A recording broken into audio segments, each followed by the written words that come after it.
આ જાહેરનામા પછી માનનીય ધારાસભ્યશ્રીનું ખેતર એને થઈ જાય છે. પહેલી નોટિસની અંદર માનનીય ધારાસભ્યશ્રીનું એમાં નામ આવે છે. ત્યાર પછી એને થઈ ગયા પછી 22 જણામાંથી 21 જણાને બોલાવવામાં આવે છે અને ધારાસભ્યશ્રી સાથે અલગ મીટિંગ કરવામાં આવે છે અને પાછું એનું નોટિંગ કરવામાં આવે છે કે ધારાસભ્યશ્રી સાથે ચર્ચા કર્યા પછી. આ સુરેન્દ્રનગર કલેક્ટરની વાત કરું છું એટલે તમે વધારે ટેન્શન ના લ્યો, બરાબર છે. એ ચર્ચા કર્યા પછી બરાબર છે એના ખેતરમાંથી આ થાંભલો જે અહીંયા ધારાસભ્યનું ખેતર આવતું હતું ત્યાંથી આખી બી લાઈનની પથારી ફેરવી દે છે. જે આના નિયમો છે ને બી લાઈનમાં લાઈન નીકળવી જોઈએ એ બી લાઈનની પથારી ફેરવી આમ ફેરવી અને બાજુવાળા ખેડૂત બિચારો 1.5 વીઘા વાળો છે એને આટી લીધો અને ત્યાંથી લાઈન કાઢી.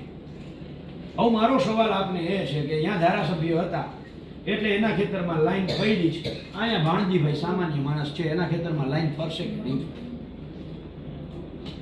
આ તમારે ભાણજીભાઈ તમારે બોલવાનું ખાલી ભાણજીભાઈ છે, સામાન્ય ખેડૂત છે, ધારાસભ્ય તો છે નહીં, બરાબર છે. તો હવે એના ખેતરમાં લાઈન આવે છે, આ લાઈન ફરશે કે નહીં ફરે એ મને કહો.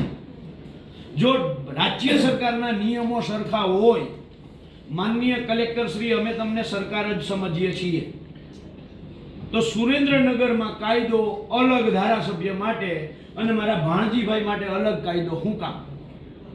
આ લાઈન ફરવી જોઈએ, ભાણજીભાઈના ખેતરમાં લાઈન ન આવવી જોઈએ અને ભાણજીભાઈના ખેતરમાં લાઈન નાખવી હોય તો તમારા ઉર્જા મંત્રીને કયો પેલા પ્રકાશ વરમોરાના ખેતરમાં લાઈન નાખે.